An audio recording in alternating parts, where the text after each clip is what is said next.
Alger, il y a 40 ans. Matin du 5 juillet 1962. Après 7 ans de guerre, enfin la paix. L'Algérie est indépendante.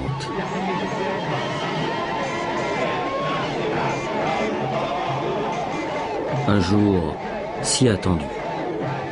C'est quelque chose d'absolument extraordinaire, de passer d'un système à un autre, de participer à la libération de son pays à un âge où normalement on doit poursuivre ses études, avoir une vie normale, tranquille, calme, etc. Finalement, c'est l'aventure dans l'aventure. On était tous jeunes à l'époque, on n'avait pas d'expérience. Il y a beaucoup de gens qui disent, nous on a vaincu l'armée française. Moi j'ai dit ce n'est pas vrai. Nous, on a obtenu uniquement notre droit en tant qu'être humain à vivre dans une petite démocratie d'abord. Hein. Parce qu'on n'a pas de la démocratie, c'est un autre problème. Combattant sans visage la première heure de la guerre d'indépendance, chef historique mythique de l'insurrection contre la France, responsable du FLN à l'intérieur comme à l'extérieur de l'Algérie, ils étaient jeunes, ils avaient tous entre 20 et 30 ans. Tous ces hommes ont joué un rôle essentiel dans la guerre d'Algérie. Pour la première fois, ils racontent l'été 1962.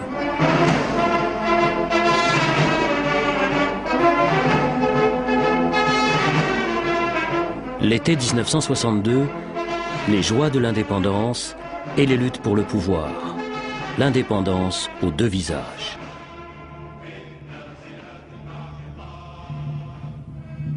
Trois mois plus tôt, mars 1962. La guerre dure depuis 7 ans. En Algérie, les maquis de l'intérieur, divisés en 6 régions, qu'on appelle wilayas, sont isolés et terriblement décimés. Moins de 1 survivant sur 3. Nous sommes des miraculés parce que c'était très difficile, bien sûr. Youssef Ratib, responsable en 1962 de la Wilaya 4, la grande région autour d'Alger, engagé très jeune, n'a jamais quitté le maquis pendant toute la durée de la guerre. La Wilaya 4 a perdu le tiers de son effectif. Vous aviez l'impression d'être abandonné ou pas? Abandonné, oui. Abandonné, isolé par la construction de barrages électrifiés longs de 300 km sur les frontières tunisiennes et marocaines, et coupé de toute aide et renforts extérieurs. Coupé des secours des forces de plus en plus importantes qui forment, au Maroc et en Tunisie, une véritable armée, l'armée des frontières.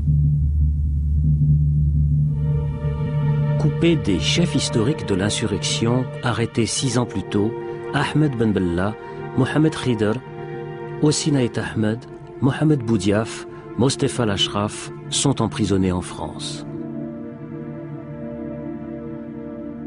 Depuis leur arrestation, le pouvoir politique est à Tunis, en exil, représenté par le GPRA, le gouvernement provisoire de la République algérienne, alors présidé par Ben Youssef Ben Khedda.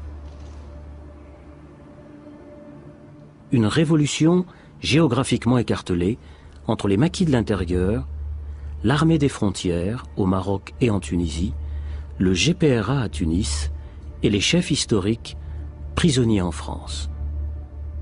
Pour en finir, le GPRA a désigné son vice-président Krim Belkacem pour négocier avec la France l'arrêt des combats. Négociation d'abord secrète, puis au grand jour, à Évian. Louis Jox pour la France, Krim Belkacem pour le GPRA, négocie le départ de l'armée française, le statut de la minorité européenne, le sort des harkis et enfin le destin du Sahara et des gisements pétroliers.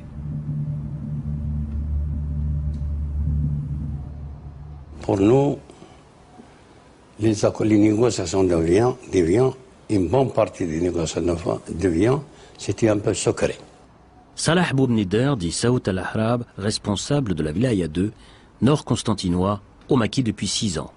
C'est-à-dire, nous, on sait qu'il y a quelque chose qui vient. Mais officiellement, on n'a pas été informé. On a été informé une fois, tout est terminé. Les accords d'Évian, on n'était pas au courant. Comment on pouvait le savoir?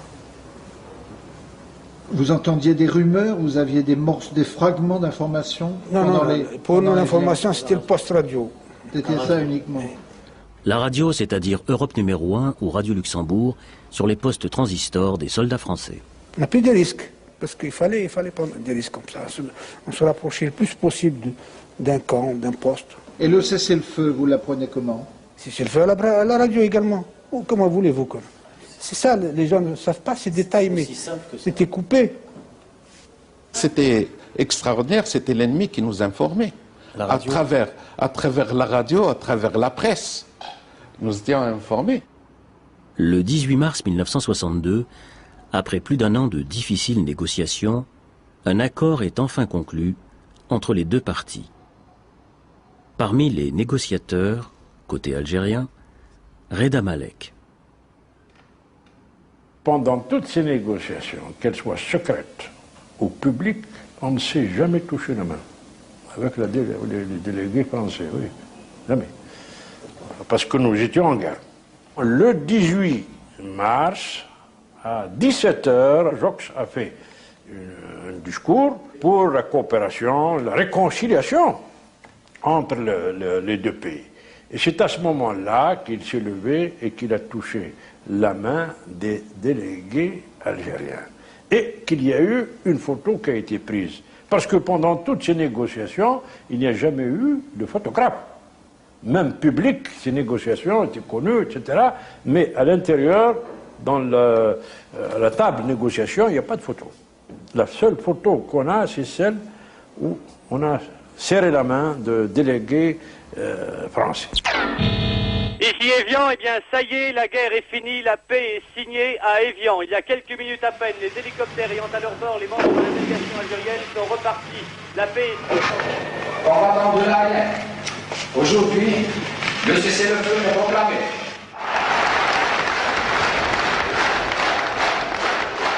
J'étais à Tunis, à l'annonce du cessez-le-feu. Salah Goudjil est alors à Tunis, officier de l'armée de libération nationale. Et moi, il y avait toute une joie cette journée-là. Il y avait beaucoup d'Algériens, tout le monde était content. Les Tunisiens aussi étaient très contents. Il y avait semble d'une fête. Mais ça restait quand même, après le 19 mars, on pensait tous, après le 19 mars, comment que les choses allaient se passer après le 19 mars.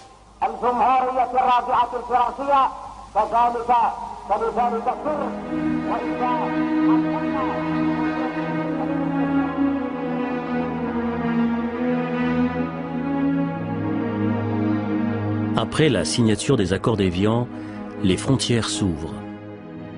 Des centaines de milliers de réfugiés, dont la plupart sont des paysans déplacés par la guerre, sont autorisés à revenir en Algérie.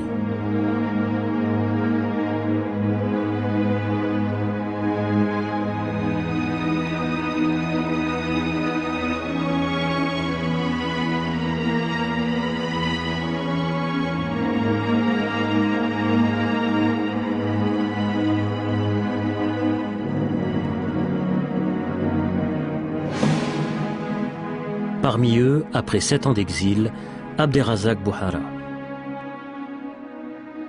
C'était le retour des réfugiés organisé conjointement par les Algériens et les Français. Il y avait des commissions mixtes.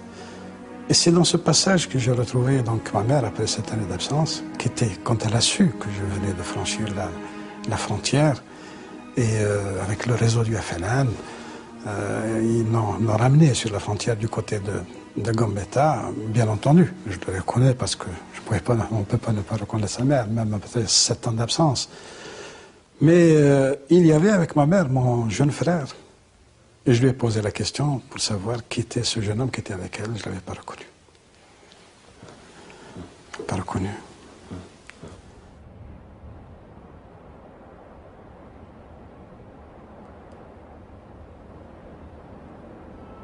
Des zones entières ont été interdites aux Algériens pendant la durée du conflit. Près de 2 millions de paysans ont été déplacés. 8000 villages ont été détruits. La tâche de reconstruction de l'Algérie sera très difficile. Rafik Ben Sassi, engagé très jeune dans les combats du nationalisme algérien et dans la clandestinité depuis de nombreuses années, arrive à Rocher-Noir, près d'Alger, lieu de l'exécutif provisoire algérien, pour préparer le passage à l'indépendance. J'étais envoyé par le colonel Karim Belkacem qui à l'époque assurait la fonction de président du comité de guerre. Et moi j'avais appartenu à son cabinet militaire. Je m'occupais du renseignement et d'autres choses aussi. Et donc vous avez été envoyé à Rocher-Noir, à l'exécutif provisoire. Oui. Pour préparer le passage à l'indépendance? Préparer un peu ça, mais c'est surtout pour la lutte anti-OAS. Il fallait mettre en place des commandos à partir des éléments qui rentraient de l'ex-Fédération de France et qui venaient des commandos de l'ALN pour préparer un embryon de police et de gendarmerie algérienne et en même temps passer à la phase finale de la lutte anti-OAS avec les commandos des services spéciaux français aussi qui ont participé. La guerre n'est pas finie. Au nom de l'Algérie française, l'OAS plastique et assassine. Politique du chaos et de la terre brûlée. Est-ce que l'OAS avait songé à s'approcher de Rocher-Noir? Ils ont fait exploser plusieurs bombes à l'intérieur de la cité administrative. C'était truffé, hein. Il y avait beaucoup de sympathisants de l'OAS. Donc c'était une espèce de coexistence un peu bizarre, mais bon, ça fonctionnait comme ça. Violence, assassinat, destruction, affrontement, l'Algérie semble plongée dans le chaos. Se sentant abandonnés, sans protection, livrés à eux-mêmes, les Européens d'Algérie, ceux que l'on appellera plus tard les Pieds Noirs, décident de quitter en masse le pays.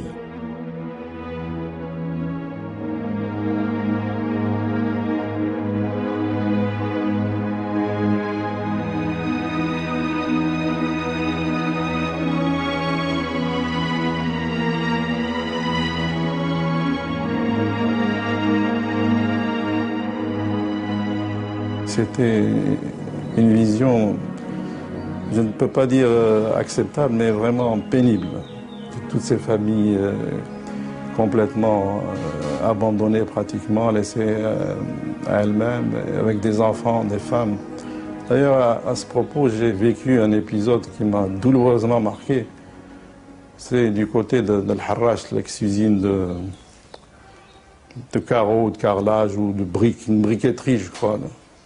Un jour, un de mes amis, le chef de commando, m'a demandé de l'accompagner. Et puis, par hasard, il m'a dit, si tu veux voir, nous avons des prisonniers ici. Et quand je suis rentré là-bas, c'était l'horreur, quoi. Il y avait plusieurs dizaines de familles avec des femmes, des enfants.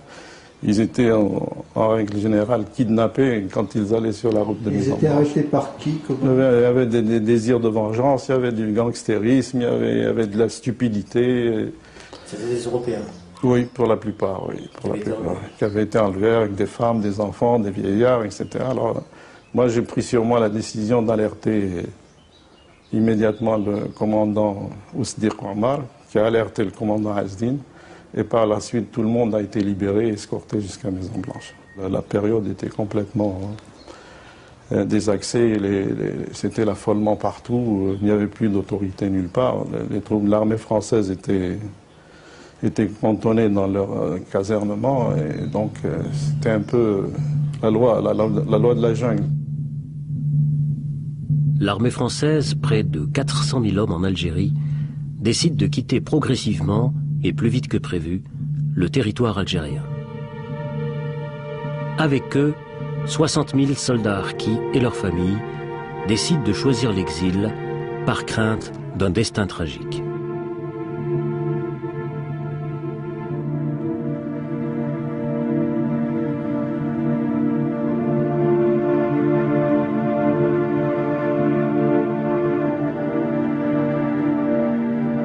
L'armée française, tout de même, c'était une armada qui était en Algérie.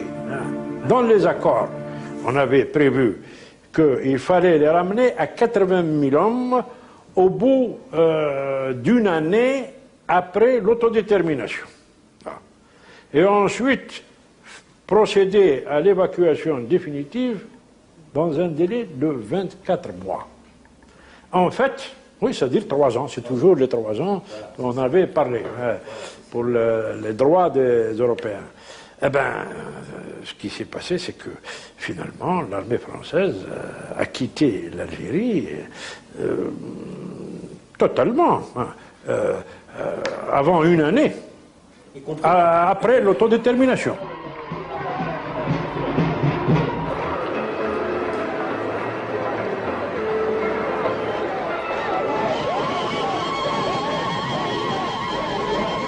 « 1er juillet 1962, en application des accords d'Évian, scrutin d'autodétermination. Les Algériens se prononcent massivement en faveur de l'indépendance de l'Algérie. Le 3 juillet, la France reconnaît officiellement l'indépendance de l'Algérie. Le 5 juillet, les premiers bataillons de l'ALN pénètrent dans Alger avec à leur tête Youssef Ratib. On est rentré à Alger avec 9 bataillons. Des vrais maquisards. Vous êtes rentré dans Alger? On est rentré à Alger, c'est là où il y a 4. Le premier à être rentré dans Alger. Pour l'histoire, hein, comme pour Paris, ils disent que c'est le général Leclerc qui a... Pour l'histoire, c'est là où il y a 4 qui a libéré Alger.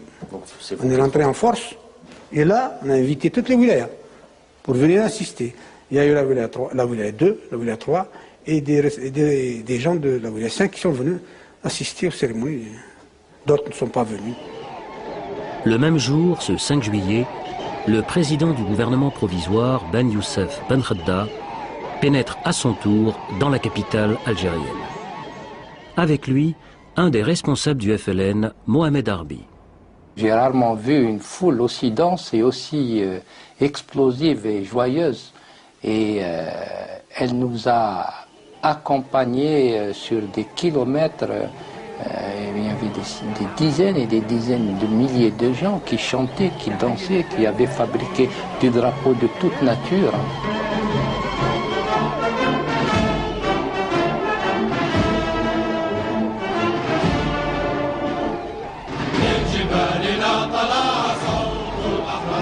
De retour également avec le GPRA, Hossein Ait Ahmed, leader historique de l'insurrection contre la France, est libéré depuis peu après 6 années d'emprisonnement. C'était un instant de bonheur et surtout de voir la joie, de voir le déferlement d'enthousiasme, les danses.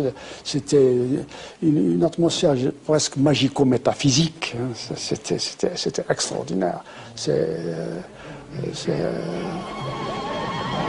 surréaliste de voir des femmes enlever leur voile, se mettre en jupon, aller embrasser les hommes.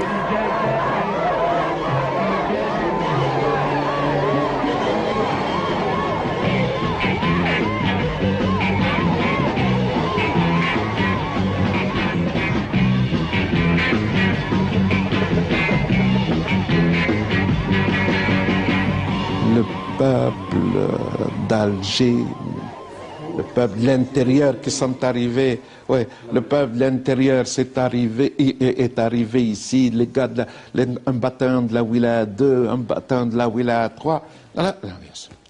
Le peuple, pendant 3 jours, la fête, le 4e jour, Ben Khadda m'a dit qu'il faudrait que le peuple se mette au travail. Il a pris la parole. Au niveau de la wilaya, il a dit demain, il faut retrousser les manches, il faut aller travailler. Le lendemain, tout le monde s'est mis au travail. Ce capital-là, on aurait pu faire de ce capital quelque chose de merveilleux. L'indépendance, c'est une indépendance merveilleuse. Rabah Zerari, dit le commandant Asdin, monté très jeune au maquis, arrêté par l'armée française, évadé, clandestin et responsable pour le FLN de la ville d'Alger. C'est fini. Les moteurs de chars, on ne va plus les entendre. Les bombardements de Mechta, c'est terminé. Les morts terminés, qu'il fallait passer à une autre étape. Et là, à notre niveau, nous, responsables, on était inquiets. Inquiets, car ils savent qu'en fait, l'histoire va bientôt changer de sens. Inquiets, car pour eux, l'été 62, l'été de l'indépendance, c'est aussi celui de l'indépendance confisquée. C'est-à-dire la révolution a changé d'orientation. Et c'était un problème d'hommes. Parce que quand on veut tuer une révolution, il faut tuer les hommes qui ont fait la révolution. Une fois tué, la révolution tombe. C'est ce qu'ils ont fait, nos camarades. En 62, il faut liquider la haleine, hein, parce que c'est une armée populaire qui a défendu le peuple. Comme ça, et pendant le pouvoir, c'était pour le pouvoir.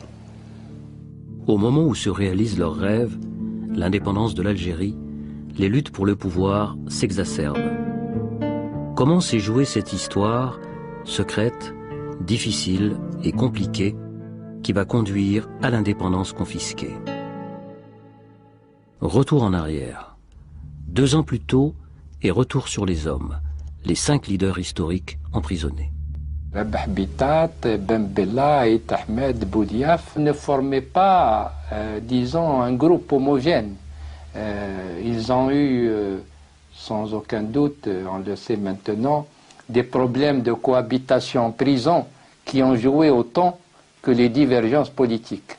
Et donc, on avait Boudiaf qui était allié à Crime, Aït Ahmed qui jouait la neutralité mais qui n'avait pas de force propre. Il y avait les gens du gouvernement qui étaient branchés sur les wilayas, c'est-à-dire Karim Bentobel et Boussouf, mais il y avait également les politiques avec Ben Khadda Yazid et Dahleb qui, eux, n'avaient pas de force propre.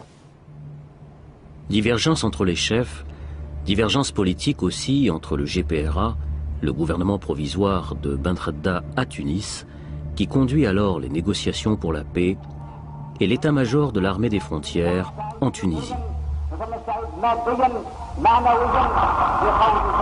Cette armée, que dirige un état-major général sous les ordres du colonel Boumedienne, est forte de 60 000 hommes. Lourdement armée, fortement politisée, elle attend son heure. Cette armée est très opposée aux négociations de paix par peur d'en être exclue. C'est pendant les négociations, GPRA, gouvernement français, que la crise latente qui existait entre ce qu'on appelle les hauts commandements de l'armée aux frontières marocaines et aux frontières tunisiennes, c'est à ce moment-là que les militaires ont pris des initiatives politiques très, très fortes. Ils ont manifesté leur désaccord avant que la signature des accords d'Évian. Et c'était pour nous un devoir de rappeler à l'ordre l'état-major. Donc nous avons écrit aux dirigeants militaires de leur dire c'est une erreur politique grave que d'avoir ouvert une crise au moment de la négociation. Et en même temps, nous avons écrit une lettre de soutien à Ben Khadda. Boumedienne, à cette époque-là, était contre toute négociation. Et il faut d'abord régler les problèmes internes de l'Algérie, les problèmes internes que nous sommes en train, qui empoisonnent notre existence, pour aller ensuite à ces négociations dans des conditions plus favorables. Abderrazak Bouhara, officier de l'ALN à la frontière algéro-tunisienne, où le colonel Boumedienne lui a confié le commandement d'un important bataillon. Il y avait l'idée suivante qui était répandue au sein des combattants. On se disait, il est possible qu'il y ait un accord aux dépens des combattants qui se trouvaient sur les frontières. Et c'est peut-être là une des raisons qui expliquent la grande solidarité qui existait entre les Moudjahidines sur les frontières et ce qu'on appelait les unités qui dépendaient de l'état-major général. Nous, ici, on savait tout ça. Le peuple commençait à entendre que ça n'allait pas entre entre le GPRA et le MG bien avant l'indépendance. Mais il continuait à espérer que ça allait se régler. Officier formé au Caire, fortement influencé par Nasser, le colonel Ouari Boumedienne n'est pas suffisamment connu dans la société algérienne. Il recherche des appuis politiques auprès des chefs historiques de l'insurrection algérienne, toujours emprisonnés en France. Ils avaient envoyé Bouteflika pour recruter un historique. Ils voulaient d'abord convaincre Boudiaf de les rejoindre, mais Boudiaf leur a dit qu'est-ce que c'est que cette initiative que vous prenez au moment des élections, vous divisez le pays, au moment où il fallait être sur une position de force dans la négociation. Il a été très dur à l'égard de l'état-major, donc out. Bouteflika a éliminé Boudiaf. Moi, il n'est pas question, en ce qui me concerne, il connaissait un peu mon point de vue idéologique, non pas mon caractère, mais mon point de vue idéologique, pas idéologique, politique. Et ils se sont rabattus sur Ben Bella. Engagé très jeune dans la lutte nationaliste, Ahmed Ben Bella est le plus connu des chefs historiques de l'insurrection. Sans Ben Bella, je ne pense pas que l'état-major de Ghardé Mao aurait pu réellement s'imposer. Il avait besoin d'une tête politique qui passe, et Ben Bella passait depuis des années comme étant le leader politique du front. Alors, sous la bannière de Ben Bella, l'état-major pouvait se placer. C'était la lutte pour le pouvoir qui avait commencé déjà lorsque les 5 étaient en prison, dont le président actuel Bouteflika servait d'agent de liaison. Il a été vendre un coup d'État, Boudiaf l'a refusé. Il a trouvé un preneur qui s'appelle Ben Bella. Bon, il a acheté le coup d'État. On connaît la suite. À l'époque, Ben Bella, il n'a rien compris dans la situation. Il veut le pouvoir, il peut s'arrêter là. Boumedienne, il a utilisé le Ben Bella comme pion, mais il la même chose. Et puis après 40 ans, on vit encore de la crise de 62. Et voilà, enfin.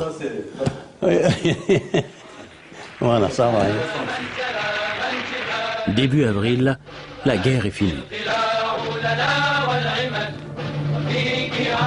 Les 5 historiques sont libres, reçus en Tunisie par Boumedienne. Mais ils sont ici ensemble pour la dernière fois. La lutte pour le pouvoir les a déjà séparés.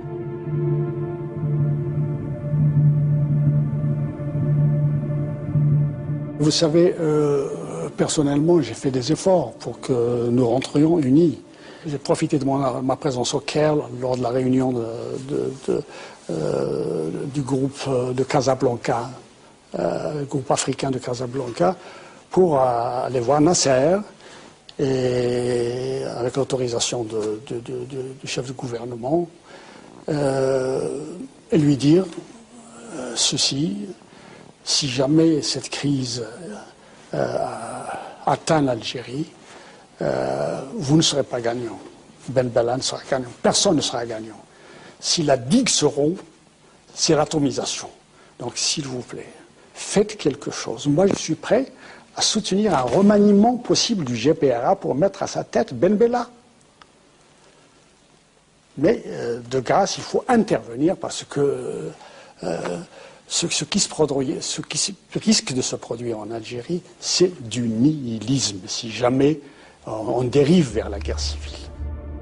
L'acte suivant va se jouer loin d'Algérie, en Libye, à Tripoli exactement, où le GPRA convoque en mai l'ensemble des cadres nationalistes, ceux qui sont encore dans les maquis et ceux qui sont en France, au Maroc et en Tunisie. L'enjeu est important. Il s'agit à la fois d'adopter un programme de gouvernement et de ratifier les accords d'Évian. Nous, on était au maquis, on ne pouvait pas. Comment assister, comment... Et la preuve, on ne connaissait même pas les accords d'Évian eux-mêmes. Comment on pouvait le savoir? Vous n'aviez pas lu les accords d'Évian? Comment on pouvait le savoir? Comment on était au maquis? Je rappelle que nous étions restés 2 membres du conseil de wilaya, c'est tout. Vivant. Vivant. Donc moi je suis resté ici et l'autre membre est parti à Tunis pour avoir justement des informations plus détaillées. Nous n'avons pas été parce que nous étions ici à Alger à faire des choses beaucoup plus importantes et plus sérieuses. C'était la lutte contre l'OAS. Il ne faut pas oublier qu'à l'époque, il y avait une centaine de morts par jour. Nous aurions bien voulu, nous avons espéré, nous avons souhaité, nous avons désiré, nous l'avons écrit, que au lieu que ce congrès se fasse à Tripoli, qu'il se fasse à l'intérieur. Le premier congrès du FLN-ALN s'est fait un 20 août 1956 et à l'intérieur du pays. Oui, pourquoi le deuxième congrès, alors que nous sommes indépendants, ne se ferait pas à l'intérieur, avec les dirigeants cooptés, tels que moi, tels que Ami Salah et les autres, bien sûr qu'ils assistent, élargis aux cadres qui ont été formés par la Révolution. Personnellement, j'étais contre la réunion du Conseil national de la Révolution à Tripoli, parce que pour moi, ce qui était important, c'est d'envoyer tous les cadres disponibles à l'intérieur du pays. Il y avait la lutte contre l'OAS, et une fois en Algérie, créer les conditions pour une préparation démocratique du congrès du FLN. C'était ça ma vision. Je m'étais opposé, mais minoritaire. Malgré tout, le Conseil national de la Révolution algérienne s'ouvre à Tripoli fin mai. Pourquoi Tripoli? Raison toujours inconnue aujourd'hui. Par sécurité et par crainte de l'OAS, aucune photo, aucune image n'a été prise de cet événement. Avec les accords de cessez-le-feu, le Conseil doit aussi adopter un programme de gouvernement. Nous, on a été à Tripoli, convoqués à Tripoli pour ratifier les accords d'Évian. Alors, quand ça a passé devant le Conseil de la Révolution, tout le monde a voté pour, à l'exception de 3 personnes. Boumdine, Nasser, colonel Nasser, ou Guy Slimane. Hein? Je ne sais pas exactement. Alors, ils ont voté contre. Quand on a dit pourquoi vous votez, parce que vous avez vendu l'Algérie à la France. Ah bon? Je dois dire en passant que la critique des accords d'Évian a été faite par les négociateurs eux-mêmes. Ben Yahya et moi. Nous étions dans cette commission et nous avons donné les faiblesses et les concessions qu'on était amenés de faire parce que ce qui nous intéressait, c'était d'installer un gouvernement sur le sol national. Sur le fond, tout le monde était d'accord. Comment organiser un État, quelle est l'orientation économique, quelle est l'orientation sociale, tout ça, tout le monde était d'accord sur le programme. Il a été voté à l'unanimité. Il a été voté à l'unanimité.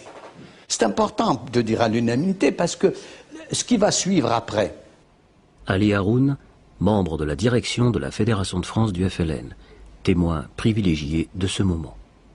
Si vous vous reportez à la presse ou aux déclarations des uns et des autres, on va vous dire les uns sont les vrais révolutionnaires, les autres sont les contre-révolutionnaires. C'est pas vrai. C'est pas vrai parce que la plateforme a été votée à l'unanimité. Donc c'est pas un conflit idéologique. Alors, on a adopté la plateforme.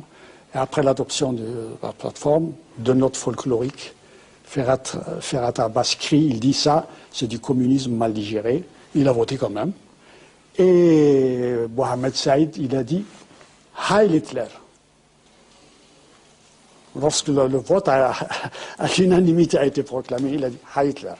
Donc, le vote a lieu à l'unanimité, et puis, à ce moment-là, il y a suspension de séance, et on dit, maintenant, nous allons entamer le deuxième point de l'ordre du jour, qui est la désignation de ce qu'on appelait l'idara en arabe, c'est-à-dire l'administration, c'est-à-dire le bureau, en fait le bureau politique. C'est au moment de la constitution du bureau politique qui est indifférent. C'est sur les hommes. Sur les hommes, voilà. L'ambiance étant surchauffée, des mots très regrettables ayant été prononcés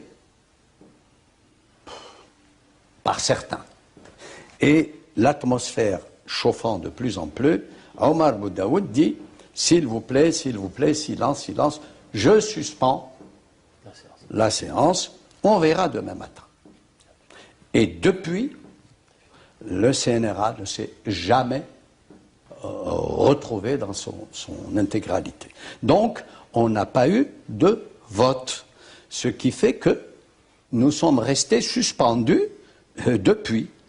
Il n'y a pas eu, sortant du CNRA de Tripoli, une direction qui était issue d'un vote où une majorité s'est prononcée régulièrement contre une minorité. Voilà ce qui s'est passé. La révolution algérienne, d'un coup, se trouve privée d'une représentation politique. Non. Disons, n'a plus de représentation acceptée par tous. Voilà. C'est là le malheur de l'Algérie actuelle. C'était le premier coup d'État, qui ne dit pas son nom. Et ils nous ont même collé la crise, en disant que c'est une crise de wilayat. C'est faux. On s'entendait merveilleusement. La wilaya 1 s'entendait avec la 2, la 3, la 4, la 5, la 6, la zone autonome. Tout marchait très bien jusqu'à cette date-là de la réunion de Tripoli. C'est là où ils nous ont introduit, si vous voulez, le poison de la discorde. Discorde, mésentente, le programme de Tripoli est adopté à l'unanimité, mais les accords de cessez-le-feu ne seront pas respectés. Première entorse, le commandant Abderrazak Bouhara reçoit l'ordre de faire mouvement vers l'Algérie. Je fais partie de ceux qui ont violé les accords d'Évian. Parce que les accords d'Évian précisaient que les unités de la LN devaient rester sur place. Et moi, j'avais reçu un ordre pour franchir la frontière, pas tout seul, avec un peu plus d'une compagnie, pour établir une relation avec les responsables de la wilaya 1 et de ce qu'on appelait auparavant la base de l'Est, dans la région de Soukharas, c'est-à-dire établir des relations avec l'intérieur. J'ai franchi la frontière avec un laissez-passer du Croissant Rouge. Et je n'étais pas en tenue militaire, j'étais en tenue civile. Avec lui, Salah Goudjil, sous les ordres du colonel Ouari Boumedienne. On est rentré avec les réfugiés. En civil? En civil, oui. On est rentré, on n'était pas autorisé à rentrer en militaire, parce que là, il n'y avait pas encore un accord pour que la LN des frontières traversait la frontière. L'accord, c'était simplement de dire que le cessez-le-feu, c'est fixer les deux armées dans les positions où elles se trouvaient à cette date du 19 mars. Et ceux qui étaient à l'extérieur restent à l'extérieur jusqu'au moment où il y aura la proclamation de l'indépendance reconnue par le gouvernement français. À partir de là, l'armée des frontières peut rentrer, mais elle ne pouvait pas rentrer avant. En fait, elle était rentrée, elle s'était infiltrée déjà, et l'armée française a fermé les yeux parce qu'il y avait toute une dynamique de l'indépendance qui s'était installée. Alors, le 5 juillet, quand le peuple d'Alger fête en toute innocence l'indépendance, les responsables, eux, sont inquiets. Personne ne savait que le clash avait eu lieu à Tripoli, sauf quelques responsables. Et puis, on n'était pas arrivé à la confrontation. Nous espérions toujours que le CNRA, dont la séance avait été suspendue à Tripoli, aurait été de nouveau convoqué à Alger, et puis, comment dirais-je, qu'il aurait terminé sa mission. Et on aurait à ce moment-là élu un bureau politique qui soit l'émanation de l'ensemble des membres du CNRA. On espérait qu'il allait se réunir jusqu'au jour où, le 22 juillet 1962, M. Ben Bella a déclaré à Tlemcen, le bureau politique, c'est moi. Voilà. Le 22 juillet. 22 juillet 1962. Entre-temps, l'armée des frontières commence à s'avancer. Le 24 juillet, ils sont devant Constantine. Khalfallah Abdelaziz est alors le responsable de la ville de Constantine. Les troupes se sont infiltrées à partir d'Aïmela et sont venues encercler Constantine. Et ils ont, comme ils avaient les renseignements, parce qu'il y avait des éléments à nous aussi, qui étaient dans les frontières. Donc ils connaissaient, ils avaient tous les points de repère, les PC où se trouvaient, et le PC de la wilaya était encerclé, tout l'état-major était donc emprisonné, encerclé, et le PC de la Mitaka aussi, qui était sous ma responsabilité. Bon, il y avait aussi d'autres invités du GPA, comme Dr Bell, étaient encerclés, beaucoup de gens étaient encerclés dans la nuit, et c'était fini. La prise de la côté, c'est faite comme ça. Moi, j'ai pas été arrêté parce que j'ai pas passé la nuit là-bas, parce que j'étais trop ciblé. Donc, il y a eu des victimes ah oui, oui. On a tué le commandant de la caserne, a été abattu. Abattu, oui, froidement, quoi. Il y a eu 4 ou 5 morts. Certains responsables des maquis de l'intérieur, comme Salah Boubnider, tentent de s'opposer à ce coup de force, à cette avancée de l'armée des frontières. On a fait une réunion ensemble. Des responsables de wilaya. Des wilayas, voilà. Alors on a fait une réunion ensemble pendant 3-4 jours. On n'a pas trouvé une solution. Alors j'ai pris une décision, moi, enfin j'ai pris une décision, on a fait une proposition, Anna et Hassan, qu'on a plus que. Sinon qu'on a libéré l'Algérie. On va partager le pouvoir en 2. Une partie qui va s'occuper de la haleine et de la rassembler, de l'organiser, et de la paix. Et une partie qui va s'occuper du FLN et de la population aussi, pour les organiser, en attendant d'arriver voilà, au Congrès. Alors on a proposé la proposition, ça a été accepté par tout le monde. Entre le groupe Ben Bella Boumdienne et les wilayas, Youssef Ratib, le chef de la wilaya 4, tient à rester neutre. Alors là, je vais parler d'une chose importante, parce que les gens ne se connaissent pas. Toujours dans le cadre de la neutralité, à l'époque, Ben Bella et Khidr étaient rabbins. Ils ne sont pas encore entrés.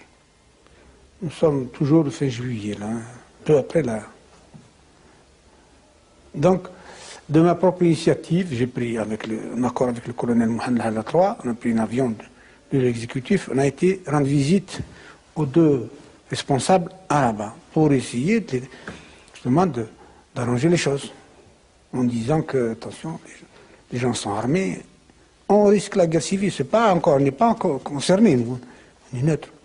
On risque la guerre civile, là, c'est malheureux à dire, mais on a entendu des choses qui font peur, c'est-à-dire que la déclaration a été la suivante, c'est que nous prendrons le pouvoir quel que soit le prix.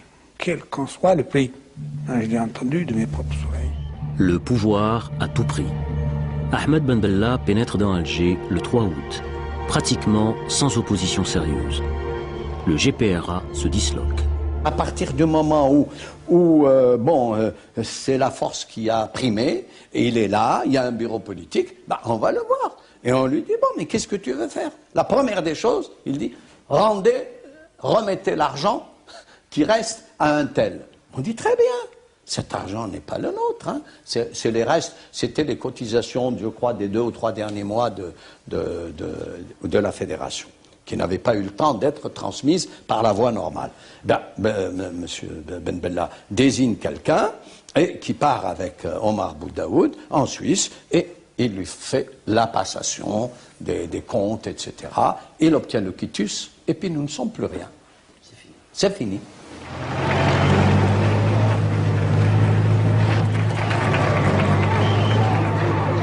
Fin août, de manière inexorable, l'armée, dirigée par le colonel Boumdienne, avance vers Alger. Parallèlement à cela, les services de renseignement, qui étaient ce qu'on appelle la base d'Idouche, où il y avait des centaines d'universitaires qui travaillaient dans les laboratoires de la police politique, tous les agents de Boussouf sont rentrés par le désert sur Alger, de connivence avec l'armée. Donc c'est cet instrument, disons, politique dont disposait l'armée qui, en définitive, a facilité la prise d'Alger. Moi, je ne vous cache pas que, personnellement, moi, j'étais partagé. Il y avait tous les effets de cette politisation que nous avons eue du temps où nous étions sur la frontière, parce qu'il y avait des idées, il y avait une vision d'Algérie, on avançait déjà l'idée de la révolution populaire, les grandes transformations. Nous allions œuvrer pour transformer, pour changer radicalement la situation de la vie des paysans, des pauvres. C'est comme ça que nous concevions le socialisme. Donc, changer les choses, travailler pour les petites gens, essayer de payer une dette vis-à-vis des paysans qui nous ont hébergés, qui nous ont guidés. Ça, c'était... je pensais à ça, mais je pensais aussi à autre chose. Je me suis dit, moi, l'Algérie est indépendante, j'ai arrêté mes études. J'aimerais bien poursuivre mes études et j'aurais voulu, bien entendu, poursuivre mes études, mais le hasard en a décidé autrement. En l'absence d'un pouvoir politique stable, l'affrontement se dessine aux portes d'Alger entre anciens compagnons d'armes. Nous sommes dans une position défensive. Voyez-vous, dans toute cette Casbah, nous avons 1830 hommes armés en uniforme, sans compter les 2000 civils armés également, qui occupent toutes les terrasses. La Casbah est entre nos mains. Donc, on peut déclencher un mouvement et occuper Alger. Nous, on était neutres pour ici d'éviter la crise, la guerre civile. Et petit à petit, on a été amené à nous opposer seuls au coup de force. On a dit, vous ne prenez pas le pouvoir par la force. Voilà les raisons essentielles. Ce sont des jours qu'on aimerait bien oublier, parce que si nous imaginions que nous allions tous rentrer à Alger, la main dans la main, avec un même cœur, et malheureusement, la politique a ses secrets. Nous aurions préféré voir autre chose. Ils sont venus, ils avaient un armement lourd, ils ont placé les canons, les canons, les trucs, ils ont tiré, mais ils n'ont pas pu avancer. C'est vers le 27 août, il y a eu l'affrontement, 2 jours, et ensuite, parce qu'on a parlé quand même de 500 morts, 900 morts. Ça, je suis incapable. De notre côté, je peux témoigner, il y a peut-être une dizaine de morts, peut-être, pas plus. Dont un officier, un capitaine de la zone Palestrone. Il était blessé et achevé. Oui, c'est l'histoire. La confrontation entre des combattants de la LN, c'est une chose qui fait très mal. Nous faisons un appel à tous les dirigeants qui sont en ce moment pour qu'ils soient unis. Nous ne voulons pas crier vive un tel ou vive un tel. C'est le peuple qui commande tout, c'est le peuple qui a combattu pour la révolution, c'est lui qui l'a construite de ses mains. Le peuple ne comprenait rien, il a dit c'est l'erreur justement du peuple. Une erreur. Et nous, on n'avait pas le temps d'expliquer tout ça à la crise. Alors on s'est retrouvé seul, on dit, voilà les raisons. Mais on pouvait tenir avec les moyens qu'on avait, la force. Mais dans quel objectif politique. Donc il y a un accord sur le feu comme ça. Et je suis parti moi-même avec Ben Bella, avec un hélicoptère, aux 3 points que j'ai cités pour faire respecter le cessez-le-feu.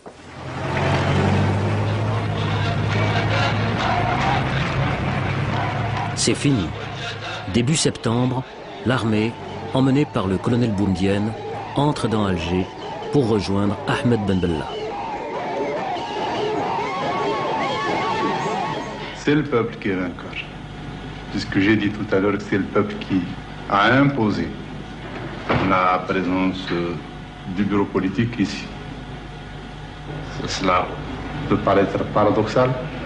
Nous n'avons jamais eu une tête, une direction politique.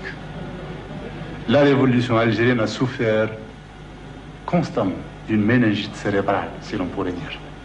C'est la première fois qu'il y a une autorité politique. Je pense que ce n'est pas l'autorité politique définitive, mais son état. Dernier acte de cet été 62. Fin septembre, une assemblée élue se réunit, présidée par le vieux leader nationaliste, Ferhat Abbas, pour établir la constitution du nouvel État. J'ai le privilège et l'honneur de présider en ce jour historique à l'ouverture des travaux de la première Assemblée nationale algérienne souveraine. J'ai été désigné au niveau de l'Assemblée comme membre de la sous-commission chargé de rédiger l'avant-projet de constitution. Nous nous sommes réunis pendant des semaines et des semaines. On nous demandait d'attendre. Et puis un beau jour, on nous dit réunion en plénière. En plénière, quand on se réunit, qu'est-ce qui s'était passé 2 ou 3 jours avant? Eh bien, dans un grand cinéma de la ville qui s'appelait le Majestic, qui s'appelle maintenant l'Atlas, on avait réuni tous les cadres du parti, on avait fait un projet de constitution, on l'a voté à main levée dans ce cinéma, et puis ensuite on est venu nous le proposer à l'Assemblée. La constitution a été faite dans un cinéma par des gens choisis sur le volet, comme on dit. Triés sur le volet. Triés sur le volet. Et puis, évidemment, chaque fois, ils essaient de respecter les formes. Ils l'ont imposé à l'Assemblée constituante. C'est là où le sens de l'honneur, chez certains hommes comme Ferhat Abbas et d'autres, ont démissionné. Vous savez, il y a chez nous, je ne sais pas le traduire en français, dans une déchra, il y a des gens qui partent sur des chevaux pour jouer l'air.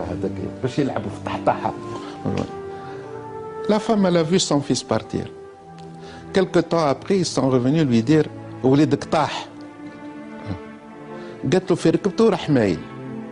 c'est-à-dire, à son départ, il est parti déjà. L'indépendance était mal partie. C'était la révolution a changé d'orientation. Et puis après 40 ans, on vit encore de la crise de 62. Et voilà, enfin.